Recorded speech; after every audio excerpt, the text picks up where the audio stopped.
Hey everybody, what's going on? This is Clean Break, a podcast dealing with art and business. This is episode 138. Today's guest is OG Slick. My name is Matt Gondek. That does not change.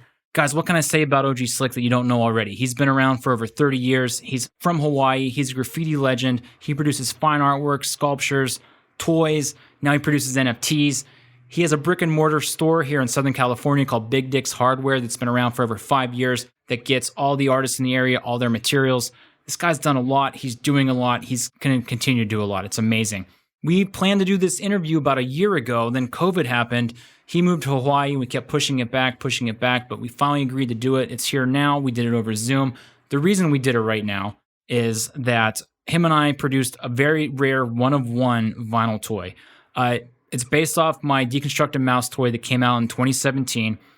Basically, I gave it to him. He did his thing to it, shipped it back to me, and now we're going to give it to one of you guys. To win this thing, you go to my website, mattgondek.com, this Friday, May the 14th at noon California time. You're going to have 48 hours to get an entry at mattgondek.com. After the 48 hours, which ends on Sunday, noon, May 16th California time, I'm going to choose a winner the following Wednesday, which is the 19th. One of you are going to win this thing. You can go on my Instagram right now, at GondekDraws, and take a look at it, or you can wait till Friday and just look at it on my website, mattgondek.com. All that being said, we talk about the toy we did together. He wasn't too stoked on it, and he's not too stoked about the company that produced it, which, to be fair, I'm not either, but it is what it is. You're going to hear about that. You're going to hear about his clothing brands, how he got started. This guy's done so much crazy shit. He painted the van in Bill and Ted's Bogus Journey, which is like fucking forever ago. This guy just had a crazy career, and he still continues to do so. He's painting in Powwow, Hawaii right now while I'm saying this. Very busy guy. I'm going to let him get to it. Here he is. This is OG Slick season.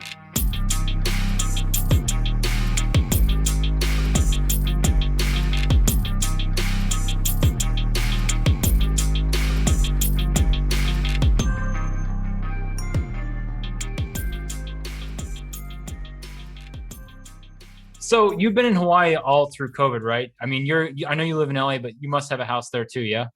Yep. Okay, got you. Is this because of COVID? Is because you had the kid, or what? No, we actually got a place just to be closer to my mom, because I was born out here, so I got family out here, and my mom's getting up in age, so we actually got a place so that we could visit more often. Yeah, it's right down the street from mom's, so it works out perfect. That's good. So you're not coming back to LA? Oh yeah, we're coming back next week, right after this thing. We actually came out here just to check on mom's hearing aid right around when COVID hit, because she was having issues with their hearing aid, and we just want to make sure they got it right. And then that's when COVID struck, and we just was like, wow. So talking to all my friends in LA, they're like, dude, just stay out in Hawaii. You're not missing shit out here. It's kind of nuts, Yeah, so, it's been kind of gnarly. Fortunately, we already had the place, or it would have been a little bit more difficult to make that happen, Yeah. So we just lucky things were like all in place, Yeah, totally. Cool, man. Let's kick this off. I mean, there's 1,000 of these online about you already, but just maybe a little bit of background about where you came from. You were born in Hawaii. You moved to LA, in like 86, I think, was it? Something like that. Yeah, I think 86, 87. Okay. Yeah, just want to give a little bit of background about, I mean, did you paint graph there in Hawaii, then do it when you moved to LA, or what was the story there? Yeah, so I started out, I mean, my whole thing, I started out, I guess, like at dancing. Like even before break dancing was like, like pop locking, and this is probably like late 70s, I was really young, Yeah. And then popping came, and then break dancing came. But I was always into art, like on the creative side. So when breakdancing came in, and for some reason the graffiti kind of came with the breaking around the same time. I mean, we dabbled as kids, like spraying on shit or whatever, but to take it really seriously, like with the writer name and everything, wasn't till like around the time as like Style Wars ish, came out. Yeah. And before that, we just got tastes of it, like with like seeing like Rocksteady Crew come out here and perform in Hawaii. And, that's when I first saw Doze and him painting on, he did some graffiti on a sheet, and I really sucked at b-boying. So it just, especially when they started getting into all the power moves and flares, and it started turning into some acrobatic shit. So I kind of just gravitated towards the art, I was like, well, I can do that for my team. You know what I mean? Maybe I can't bust a thousand, egg rolls up into a head spin to 1990, but I can paint the name of the crew on the wall, and so Yeah. that was me kind of finding my place in my crew, was doing the art, and then we do performances like for the high school talent shows and stuff, and I would make the set behind the crew, and I made a wall. I'd spray like a door, and then we all come out of the door, and then I'd open it up, and it says Bomb Squad, and yeah. So I'd always did the creative side when it came to like performances and things like that, and then Bomb Squad just kind of became a graffiti crew too. Yeah, got you. So why did you move to LA? So the funny thing was, I moved to LA to stop doing graffiti and to go to art school, Okay. because I kind of made a deal with my folks that I would stop vandalizing shit and get my life straight. And I think my goal back then was to get into art center so I can be like a hyper realistic airbrush illustrator. That was gonna be my thing. So I was like, Was that like a big opportunity back then, like airbrush, like for commercial art? yeah, well, I was already airbrushing Hawaii on t-shirts. Yeah. Yeah, so being that I did graffiti, the people that owned the airbrush shop saw that I was a graffiti artist, and kind of heard of me on the streets and stuff. So they felt like it was an easy transition for me to make money and airbrush on t-shirts. So Yeah. they kind of showed me the ropes. The people at Cosmic Airbrush showed me the ropes on how to airbrush, and so to go the next step was, we were jockeying like Suriyama and those airbrush kind of illustrators, right? That you see in these airbrush annuals and stuff back then in the 80s. So I was like, oh, I'm going to go to art center and learn that. So that was Yeah. the whole premise of me going to the mainland and stopping graffiti. And I was going to, be this Yeah. like hyper realistic airbrush like illustrator. Yeah. But that changed up quick because art center said I didn't have enough foundation credits to get in. They wanted to see more life drawing and things like that. So I actually went to Otis Parsons, that was across the street from MacArthur Park at the time. So what's crazy is that my lunch breaks, I'd go to MacArthur Park and there was all this graffiti all over the band shell.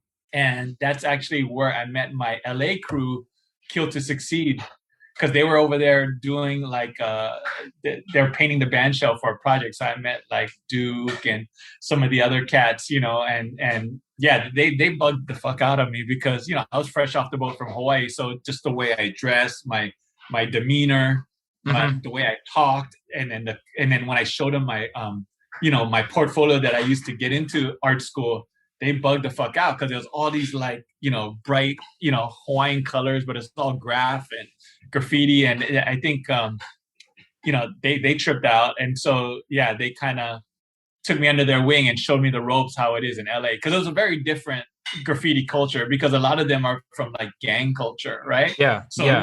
with the crease khakis and white beaters and shit. I mean, it was way different, and I'm wearing like bright fruity pastels. It was the fucking 80s, Yeah. So they must have tripped on me, but saw something in me where they were like, nah, we want him in our crew. So yeah, so that was the history of me being in part of Kill to Succeed. Got you. Were you getting in trouble from graph in Hawaii? Is that why your parents were like, get out of here and go to school? Well, the thing was, I didn't get in trouble yet, but it was only a matter of time. It's a small island.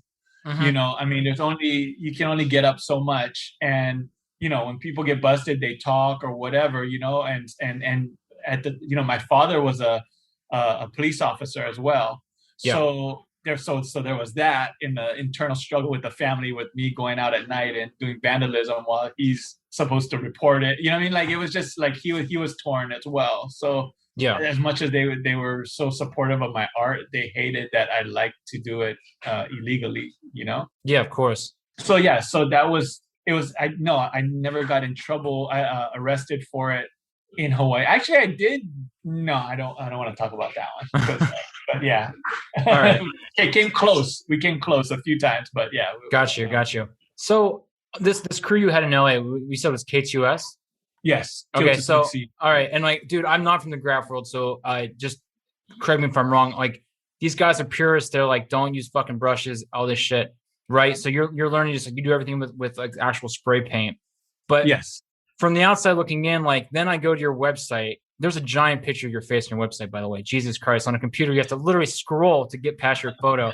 But like the earliest shit on there is like late 80s, and you're doing like stuff for music videos like what, like Ice Cube and Red Hot Chili Peppers. You did the Yes. van in Bill and Ted's Bogus Journey. Yeah. Was your crew and like the guys you were paying with like, what the fuck are you doing? Like, why are you doing like commercial jobs? Or were they like patting you on the back like, this is cool, do it? No, I mean they everybody was trying to get those commercial gigs. They were. So Okay. so yeah, it wasn't like a sellout or something like that or anything like that.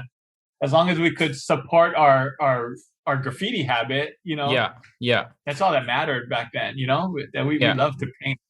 Yeah, I got you. Where did the Mickey hands come from? I've read online like you were miming or something. Yeah, well, that's a funny thing. Like I remember growing up and loving puppets and mimes and like I said, I used to pop back in the day, and we used to wear gloves. Mhm. So miming was a big part of it. But that's not the first time I really used the gloves. I would say it was a production I did with the crew, and I did another character. It was another cartoon character. It was actually a rat, and it was a gangster, and he was actually throwing up the LA. Okay. And that was one of the first times. I mean, I've drew gloves in characters before that, but that was the first time that the gloves kind of took center stage because he was throwing up the LA and it was right in the front. Yeah. Yeah, so people started to take that and put it on things, and we actually ended up using it for our logo for my brand. This is it. So that's why we kept kind of pushing, because we were from LA, right? So we were pushing that, and then I don't know, and then I guess the hands just kind of became my thing, and then I did the whole alphabet with it. But I would say the first time I even saw it was probably I saw the Hazard Gang, maybe in East LA, and they actually as you're going down the 10 freeway by the panic zone, I saw this like an H, and it was two hands, and they weren't necessarily Mickey hands, but they're just badly drawn hands, and right away I saw it as cartoon hands. Yeah. And so I definitely think there's like a gang culture influence in that, and then throwing up their neighborhoods and where you're from. Yeah. So that's how that whole thing evolved. And then I started spelling out names, and I did Slick in the hands, and I did other things in the hands, and then people were saying, can you do our city in the hands? So that kind of, the hands just kind of took on its life of its own, and then I had the hands actually doing different things. Like it kind of evolved to like on some of my street art where it's like pulling away the wall, exposing other elements and things like that. So yeah, they just kind of evolved, but they weren't ever really Mickey hands per se. They were just cartoon hands. Yeah. Well, they got the things on the back of the hands. Like, what are those called? You have them tattooed on you. What are those called? The pleats. Is that what they're called? Yeah. Well, you have them trademarked, right? Like the actual hand, the gloves you have trademarked, right? Yes. Well, we do have the LA trademarked. Okay. So you don't have the hands. You just have like the thing. Yeah, the hands doing LA. Even Disney, like nobody can really trademark hands. Yeah. Because cartoon gloves do a lot of things. So yeah.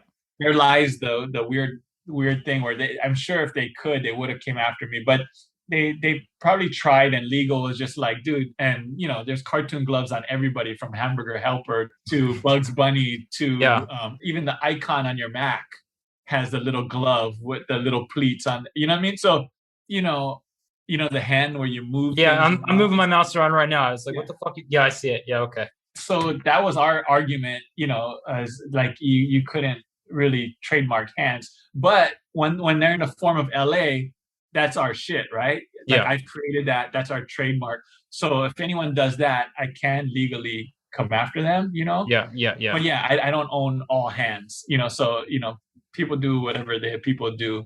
But for some reason, like I get tagged in everyone's hands now. They tag. Oh yeah, I'm sure. Yeah, I'm sure. People think they're doing you. Yeah. So they're like doing you a favor, but just like, yeah, I know I can't do anything about this. Yeah. Like I really wish I trademarked the heart hands, because that would have been, pretty shit. epic. Yeah, totally. Yeah. How often are you going after people? I mean, daily. I mean, I don't go after people per se, but daily I get notified of a few people doing this, that. They're like, oh, or a kiosk is selling this, or someone's doing this T-shirt at the swap meet, or so and so's putting this piece in their art, and they're using your hand, and so yeah, every day in my DMs I get something. Yeah. But it's exhausting going after everybody. I mean, owning the trademark is one thing, but policing it's a whole nother No, thing. I mean, totally. you almost need like a legal team to just look Yeah. out for your shit. So, but we do have it trademarked in, I think, Japan, China, parts of Europe.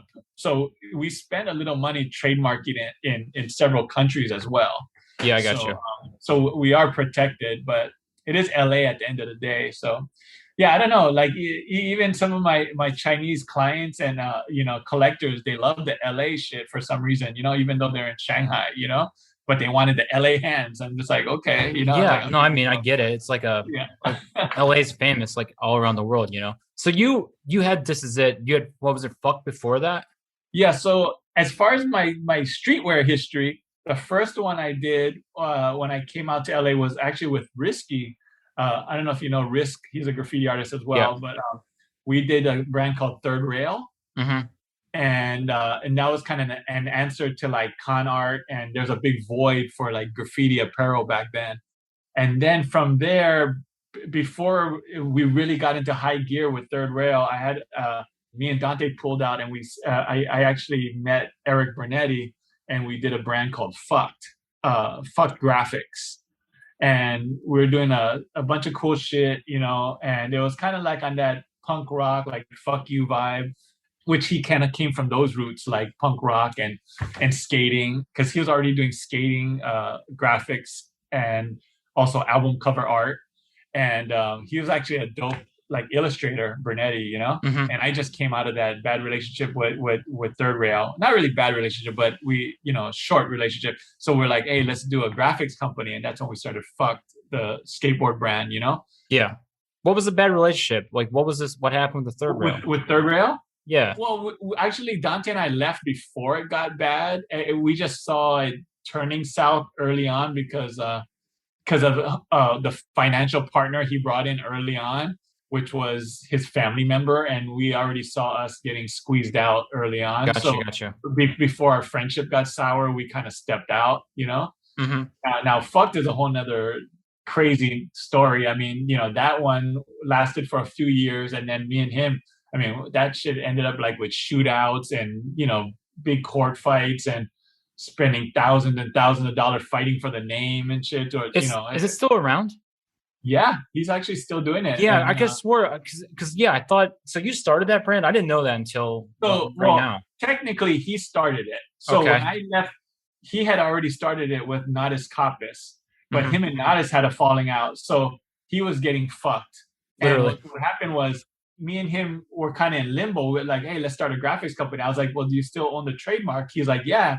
So me and him re-registered it under mine and his name, Yeah. and we kind of took it back from World Industries and was running with Fuck in the early 90s. That's Okay. why I was kind of hurt when he left me out the book of the history of Fuck and everything, but because I felt like I was such a crucial role in the brand and the timing of it, of Yeah. streetwear and everything, that I felt like I shouldn't have been left out of history. But I get it. There was a lot of bad feelings, bad blood, like a lot of drugs. A lot of shit was said, a lot of shit was done. So I get it. But now we're cool, which is Yeah. crazy. At the time, I was like, oh, we'll never be cool. You know what I mean? Like that shot at me. You know what I mean? Fuck that. Yeah. Yeah. What But year was this? Like mid this '90s? was maybe 94ish, maybe 90. Okay. Well, fuck, we did like 91, but then we had a couple year run, and that probably happened like a couple years later. Yeah. He literally shot at you about this shit. Yeah, because we were going through some shit, and like I guess he secured all the computer equipment and stuff, and then I went to his house to grab some because I still needed to work.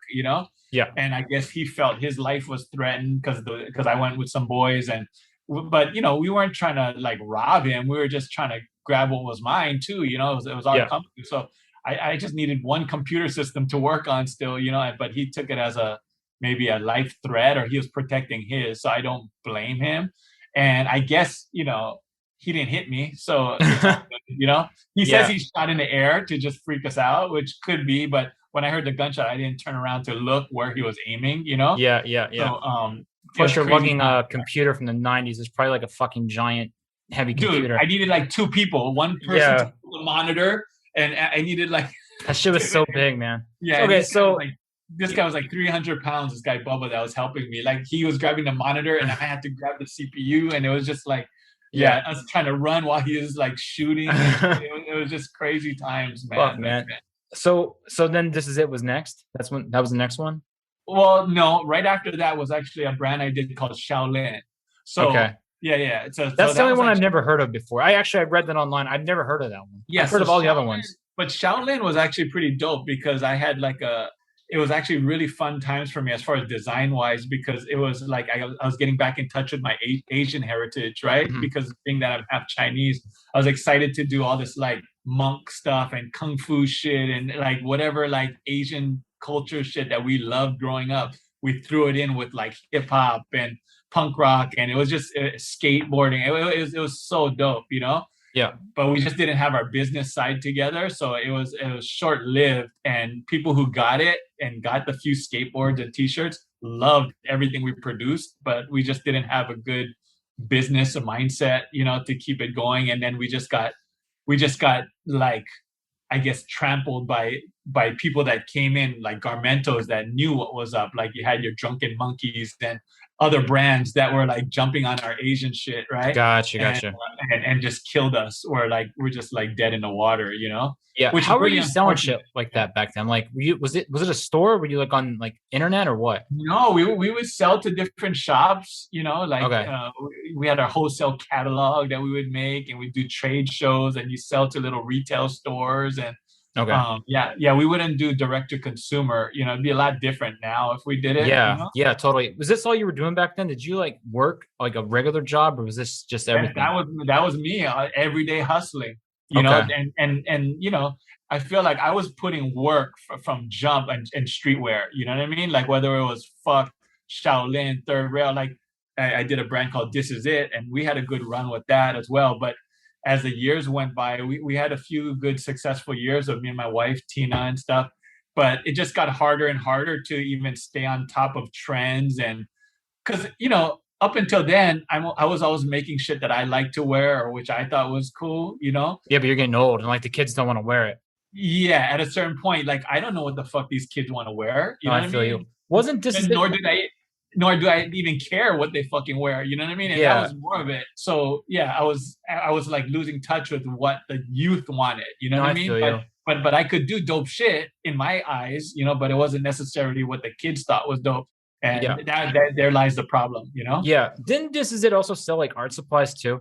No, no, No, fuck, man. I no. remember buying shit from that like forever ago. I could swear I bought like paint markers or something. No, we only did clothing.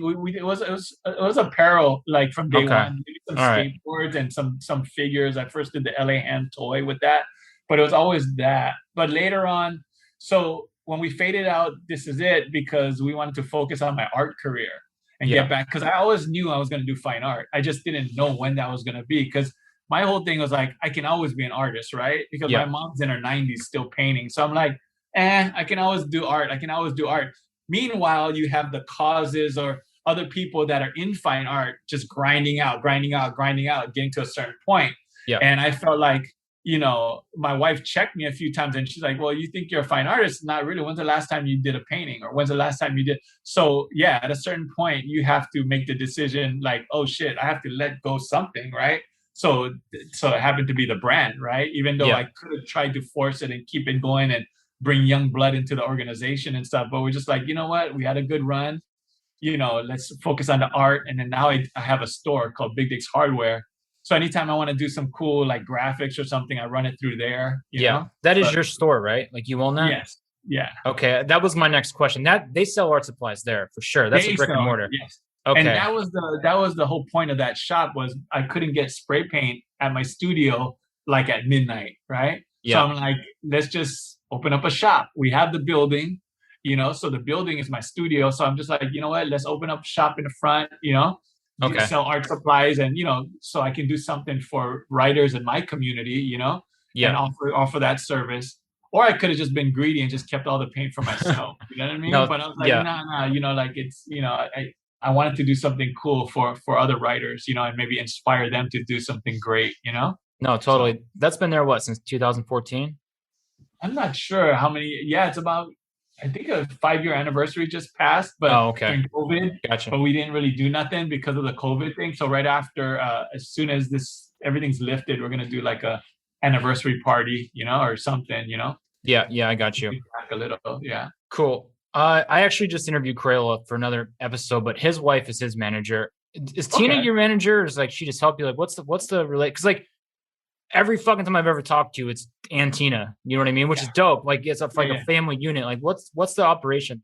She's anything money related, anything has to do with money, whether it's payments or negotiating, for things like it goes through her. Yeah. I'm just the pretty face of the operation. Got you. All But right. no, she's yeah, she runs the whole show, makes sure everything's on track, make sure everything. I mean, and nothing can move without going through her. Like she runs a tight ship. Yeah. So yeah, and that's the thing is, unless you have a good partner, it's very difficult just as an artist on your own to make things happen. At least I found, because I like to stay on the creative side, Yeah. whether it is the streetwear or it may have not been painting or fine art, but I was always creating shit, designing. I'm always doing creative shit. I just, when it comes to the day-to-day operations and stuff, it's not that I can't do it. It's just that my mind, I choose not to go there with my mind right now. And if I can have other people help me, do that stuff, it definitely helps. Yeah, it's And once stressful, in a man. while, what is dope? Like it's funny. Like sometimes I like to relax. Sometimes I like to make sticker packs. And she was just like, really? You can just have one of the guys do it or whatever. But it's like, it's almost like relaxing or zen not to think about creating art and coming up with dope shit, and just look at all these stickers and put them in little piles. And and maybe I don't know if it's a part of hoarding too, just to see like thousands of stickers in these little I stacks. do I do my stickers too, dude. It's you turn your fucking brain off and like I'm gonna make 1,000 packs of stickers right now, and I just put Yes. them and they're everywhere, all over the building. I do the exact same thing. Like someone else could do it, but like it just you don't have to think. You shut your brain off for a little bit. It's great. Yes. So that's nice, when you don't have to think about like, yeah, Think about being anything. creative. Yeah, Yeah, yeah. I got you. How many people are on the team right now? At Everything. Oh, the OG Slick umbrella. What's the team like? we've got a pretty small operation. It's just me, Tina, and then I have my guy Kaz, who assists me on like some of my paintings and things like that. But I have a team that does my sculptures. That's a whole nother team, right? Yeah. And they have their squad. So I mean, I don't know how many people they got on deck over there. Then I got my team that does my canvases and things like that. So, but internally, I just got me, Tina, and Kaz, and then a few guys that run my shop. Okay. Donks and one ton. It's a few. We got a real small crew that hold it down. Yeah. And I love my crew. I couldn't make moves without them. Yeah. How much are you doing for Big Dick's Hardware right now? Not as much as I'd like to. In the beginning, I was doing all the graphics, all of everything, all the ads and all the things. But I'm trying to. I gave them kind of a format, and I'm like, okay, guys, you guys got to kind of do this format and kind of go with it, But I'm pretty anal about, like, it's hard to let go of even doing like the Instagram ads or nothing, because I'll see my little character like not right, like the way he's positioned, or Yeah. maybe the lettering is not kerned properly, and I feel for them because they're really trying, to get it like, so I like it. But I'm just like, dude, like I would never kern my lettering like that, so sometimes it's tough. So I feel for them, Yeah. because Yeah. they want to do it right, But and then I actually try and involve them in some of the design process as well. So we're actually using some of their graphics as well. Oh, sick. And so that's kind of cool. And they can see the whole process of stuff getting made from beginning to end.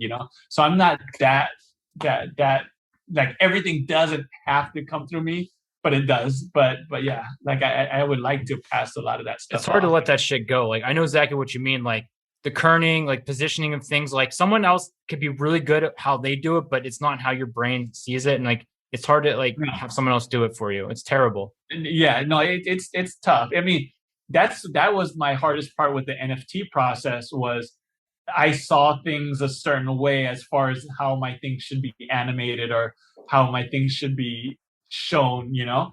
And I was having some issues with some of these 3D guys about even the subtleties of animation. You know, like I'm just like, yeah, just make the ball, you know, inhale and exhale or breathe, which you think is pretty simple, right? It's not. But it's not, because he was making it suck in and suck out, like blow up. And I'm like, dude, do you even smoke weed? You're like, I was trying to hold my like breath and like be patient with them, you know. But I get it. Everyone's a little different. Yeah. So it's like kind of forcing my hand to actually have to learn 3D, which I didn't want to do. But I feel like I almost have to if I want to. You're a control freak. Is it? You might be, man. It sounds like you are. No, I just know the way I want things to look, right? That's what control freaks say. But Luke is right here. I mean, am I a control freak when it comes to the murals and stuff like that? No, I don't think so. See, he says I'm not. All right. But he knows I do want things to look a certain way. So Yeah. so like yeah, he, you know, when he helps me, his painting style isn't nothing like how my murals are. But yet, you know, he knows how to interpret my shit and, you know, and clean up and, you know. So we do have a good working relationship, you know. Sick, yeah. Let's talk about when he tries to render shit, then I get upset. I'm like, dude, I don't want no shading on that shit, dude. I want it like, you know. Yeah. So I got you. So the NFT shit. So you did one with Dead Mouse. That was the first one, right? Yes. Yeah. All right. You just want to touch on that before we talk about the solo one a little bit, like. Yeah. So how I got into the space was you know, I was already doing collaborations with Dead Mouse. We did a print together a few months before the NFT drop, and it did really well. You know, it sold out. It was actually 2 colorways of the print, and we did some apparel with it and stuff, and it went well. So it was time to drop the 3rd colorway, which was that faded print. Mm-hmm. And then I got a call from his people saying, yeah, we want to do this thing called NFTs. And we're like, what the fuck is that, right? We're just like, NFTs, you know? And we're like, yeah, I guess we can try, but we already had this ready to drop this 3rd print, and I was gonna make some Dead Mouse stickers and things like that on this next drop. And they're like, they saw the numbers on the stickers and stuff like that, and they're like, nah, fuck the stickers. They're like, and I was like, dude, but everyone loves stickers, you know? But I was like, because I was insistent on the fucking stickers, because I laid out the sticker sheet. I was like, you know, we're gonna stick them all over. I love stickers, dude. So, but no, they killed the stickers and said, no, we're gonna do NFTs. And I was like, okay, I'll play along. And we decided to make the NFTs based on the 3 prints that we did. Well, it was actually 1 print, but 3 colorways. Mm-hmm. So I actually, with my team, took a crack at animating it as well. So I did some like kind of cool animation where it was the black hole edition, where it got sucked into the black hole and it came back out, and you know, did some glitchy shit, whatever. And it was some like After Effects animation and so forth. And I was pretty happy about how it looked. Yeah. And I guess Joel saw it and he was just like, nah. He was like, Joel's Dead Mouse for everybody listening. Yeah. Dead Mouse was like, nah, because he loved it, and I couldn't understand because he loved the print. I was like, why are you hating on my, you know, NFT animation concept, you know? And I guess apparently I didn't know he was he did 3D or motion graphics before he was Dead Mouse, right? Mm-hmm. So he's, you know, he's really educated in that world, and he's been in the NFT space for a minute. So he kind of knew the direction of shit was going, whatever. So he was just like, nah, because your shit was dope for the 90s and it looked like really analog and stuff. But I was like, that was the look I was going for. Not to say that my shit's that far back, you know, but it was just funny the way he said it. Cause I at that point, I still, you know, don't know him that well, you know, but we're cool, you know? And I got to know him over this drop, actually. And he's actually a real cool cat, you know? And, and then he goes, no, let me take a crack at it. So I ended up getting him all the elements for the poster and vector. And then he started throwing it in Houdini and doing some crazy shit with it. And he did all these like pretty elaborate, like, you know, like kind of cool animation with the clouds and with all my slaps and everything. And I was sold. I was like, dude, if you want to do the animation too for the NFT, let's do it. I mean, like, because I saw his work and I was like, this is incredible. Yeah. And he felt it was more organic too as a collaboration, right? But the one we ended up going with was just the head bouncing. It was super minimal, right? Yeah. Like it was like so like all that shit he showed me before like just went out the window and shit. And he went back to like real simple solution on it where the head was just bouncing. And I don't know if that was his way of like kind of like a fuck you to all like that overproduced like NFT shit where he was just like going the opposite direction, right? And making it like, super simple. And he even made the statement about it, like, and I couldn't understand it at the time because I wasn't in that world. Since then I've saturated myself in that world. And I totally understand now more so where he was coming from, I mean, I didn't go heads up with him or nothing, but I didn't totally understand where he's coming from. But I was like, if that's how he feels about NFTs and that's how he feels, I just, I was like, because at that time I was like looking at some of the numbers that were coming in and I was like, yeah. And then I felt like if he didn't say what he said, maybe it would have did better. But it did what it did, right? Yeah, but dude, come on, man. Huh? The money. I mean, yeah, I you're kind of like a lot of people who are listening don't know what the fuck you're talking about. Like, you want to like elaborate? Yeah, you like elaborate a little bit more about what you're talking about. Like, I mean, I don't want to say it. Like, from the outside looking in, it's a deadmau5 Slick collab, and it's about to drop. And like right before it drops, he said some stuff that could be taken in a very bad way against people who collect and like produce NFTs. And I felt like some of the public was like, oh yeah, well in that case, I'm not buying this thing. And it didn't seem like it did as great as it could have done. Like, it felt like he shot it in the foot right before it came out. That's just my opinion. Yeah, I get where he was coming from and how he felt about it. I was like, damn, couldn't he have just waited a week, to an hour, dude, a fucking hour. but that was his like, his stand. He was making a stand, like, right, but it was just like right before my drop, Yeah. But and it was funny, it was funny. It just probably costed us like a few mil, whatever. But no big deal. Who cares? Yeah. But to him, maybe that's no big deal and stuff. But for us, yeah, it's a lot of money, man. Oh hell yeah, that was my kids' like college and retirement fund all. Yeah, that kind of sucks. Like if you got something to say, I mean, like, don't hurt other people when you do it. You know what I mean? Yeah. No, I don't think I don't know if maybe he thought people would find it humorous or whatever, or see the sarcasm in it, or the truth in it, whatever, and still buy into it.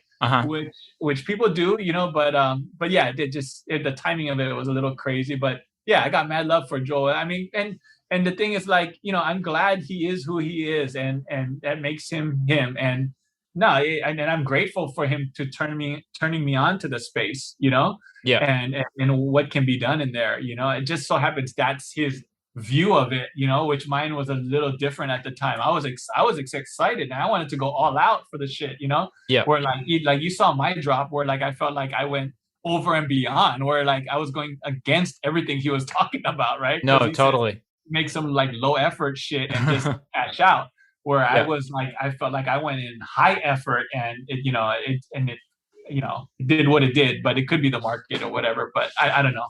So wait, the deadmau5 one was like early March, right? Yours came out on 420, which I feel like Nifty Gateway was like, all right, this graffiti guy, we'll give him the 420. He'll do a bunch of pot shit. You didn't do any.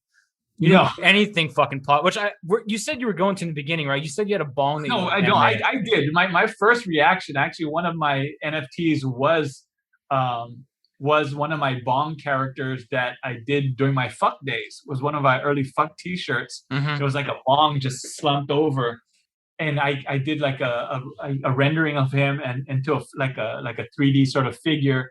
And he was going to be just hitting himself because he's a bong. So he wouldn't be hitting a bong. He's hitting himself. Yeah. And he's just sitting there in an environment. And I thought it was like kind of a cool image with, and then I was thinking like about, possibly bringing in like Cypress Hill. It started growing from there. And like, I was like, okay, am I going to collab with somebody to take it to the next? And then all that kind of went out the window because I'm like, no, it's my first drop. I just want to do it as a solo drop, but that animation I wasn't happy with. So it never made it. So yeah. So it was weird that now I got this like bong kind of animated in my portfolio that never dropped. Maybe next portfolio. Yeah. I mean, I'm sure there's gonna be another opportunity. But So I think I showed Nicky Diamond, and I was like, dude, let's make him turquoise and throw some diamond dumps on him. yeah, So we actually might be doing something together with him, so sick. it's not a total waste. Maybe put him on a deck, and Yeah. yeah, Why not? Speaking of weed, you are 100% sober, right? 100%. Yeah. For like 20 years. Going on, I think, what is it, Tina? 18 or 19 years, something like that. 18 this month. 18 years this month. Yeah. Jesus. And you were like really heavy into some weird shit, weren't you? Well, if you consider, doing meth anally weird, no. No, that's normal, man. No. I was like, I don't know. Like I guess I don't know. Yeah. We don't have to talk about it if you don't want it out there. I just think it's really commendable. Like, you've been sober for so long. I can't even not drink for like 3 days. I've never really did too many. I mean, I had a Coke phase for a while, but I drink a lot. That's pretty much it. Yeah. I went through my Coke phase, and that's what I was getting at earlier in the thing. Like, dude, like every graph guy, not every graph guy, but a majority of them fucking love you. But everything that